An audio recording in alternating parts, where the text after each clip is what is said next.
I love games where you can destroy the environment, like Red Faction, and Red Faction 2, and Red Faction Guerrilla, and maybe not that one so much. I was even featured in the January 2009 issue of the official Australian PlayStation magazine in their dearly departed It Should Be a Game section. It was called Building Demolisher Pro, involved smashing up buildings before a time limit ran out. You can have that one for free, Naughty Dog. It even featured some mad-ass Photoshop skills from a teenage yours truly.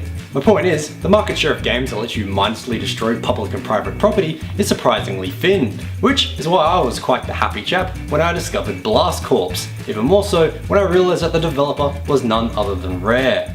Yes, everyone's favourite N64 developer. Well, if we're considering their more recent history anyway. Released in 1997, it was actually one of their first games on the system, only beat out by Killer Instinct Gold several months prior. It was a good time for Rare. This was right before they started selling hugely successful games on the system like Perfect Dark, GoldenEye, Banjo-Kazooie, Diddy Kong Racing, Mickey's Speedway USA. Better yet, this novel concept of demolishing buildings in the path of a truck carrying leaking nuclear missiles was only developed by 4 to 7 people, most of which were actually graduates. So, without further ado, let's delve in. Blast Corps includes a surprisingly in-depth storyline in the manual, considering none of it actually features in-game. In fact, I think Blast Corps would have been better off without a given storyline. The dark undertones of nuclear war, especially at the moment, should be enough for most, I would think. Regardless, the narrative goes something like this. Blast Corps is referred to as some sort of innovative company as far as breaking stuff goes. However, it was originally formed in a military base called Rafters for the purposes of warfare. But then, one of their team members was left disabled and fired after a workplace accident, which resulted in the rest of them quitting in what was referred to as the infamous Rafters walkout. So, they turned into a demolition company, and everything was rosy, until of course a set of defective nuclear missiles start leaking the bad stuff en route to a safe detonation site, most likely Canberra. The carrier goes into emergency mode as it locks onto the most direct route, which would be all well and good if it wasn't for all the buildings and people and other stuff in the way. And that, my friends, is where the Blast Corps are called in. Oh, and I nearly forgot, you have to gather 6 elite scientists for some reason too, although more on that in a moment, as they actually appear in the gameplay. Blast Corps features a meaty 57 levels divided into several different categories. These are all accessed by a world screen that is very literally the world. This is a nice visual approach, and the different colours represent the amount of progress for each level. For the main levels though, I think it would be apt to commend the developers for including in-game tutorials. While not uncommon now, it's easy to forget that you were once expected to read a manual in order to know how to play something. Not only does Blast Corps give you hints on the general gameplay when you begin, it also provides dedicated levels showing you how to use the different vehicles and robots, complete with animations of what's happening on the N64's controller in real time. Nice one, Rare. The game tries its best to be helpful during the normal missions too. While there are several different goals, which I'll discuss in due time, the main objective is to destroy buildings in the direct path of the missile carrier. Being one straight line, if you pause the game, you can scroll up and down the level from a bird's eye view and plan your plan. This is even handier again, as not all levels are senseless destruction. There is a lot of puzzle solving as well. For instance, you might have to move a train in place so that the carrier drives safely over some tracks, or other times a boat so the carrier doesn't go for a swim, radiating our marine-dwelling friends. Certain vehicles and robots are better for certain tasks, so a bit of planning can go into some levels.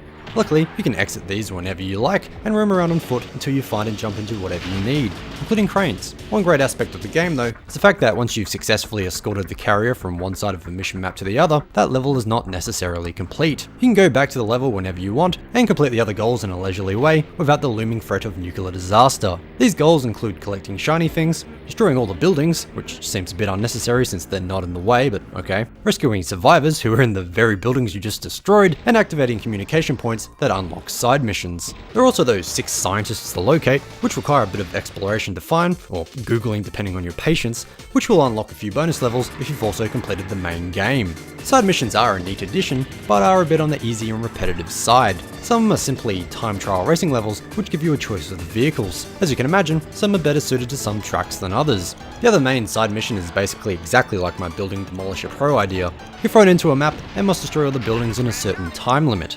If you're wondering about the saving situation for all this destruction, you might be happy to know that Blast Corp utilizes the controller pack and does so automatically. Nice one, Rare. Now, onto the vehicles and robots. These are introduced gradually as you play, range from a simple dozer all the way up to a big robot that can jetpack into the air and stomp down onto helpless buildings Mario style. It's very satisfying. Fun fact, most of the vehicles and robots were designed by the lead artist, however, these were actually retrofitted into the levels after the fact. You can't tell by playing though, every vehicle is fun to use no matter what the environment. This is a testament to Rare's amazing level design skills. Another nice one for Rare. Although, there is one vehicle I don't like, and that is a dump truck called the Backlash. The most solid part of the Backlash is its tray, so its gimmick is to slide around and destroy the buildings by hitting it from the side. This can be frustrating to say the least, as some levels force you to use it, yet give you no run up for the speed needed, or the room to actually slide around. I hated it. It's basically the one stinking turd in a field of daisies. The world design, on the other hand, is anything but a stinking poo. The developers have cleverly used the N64's hardware constraints to their advantage. You see, the game is played from an isometric perspective that not only conceals any fogging, but since you can't see the objects close up, any possible ugly blurring of the textures is not noticeable as well. It's functional as well as good looking too. The view enables you to see everything that you need to see. Since it's based so high up, there isn't any camera clipping of the environment, which was all too common in the mid to late 90s. The audio is a bit repetitive and there are invisible walls, another throwback to 90s 3D games, but overall, this game has aged wonderfully. The mix of puzzles and destruction is a winning combination. Rare sure had a good idea here, it's a shame that they never made any sequels. Some say that's to do with the sales numbers, as they only ever sold 1 million copies. I'll be the first to point out that selling 1 million copies of anything should be impressive. However, when you compare it to something like GoldenEye, which sold over 8 million units, I start to see why they may have been a bit disappointed in retrospect. Sales figures aside, this game is well worth a play and is quite affordable. Even in Australia, it can be found for under 20 bucks if you hunt around. I'm led to believe that it's even cheaper in America and Europe as well.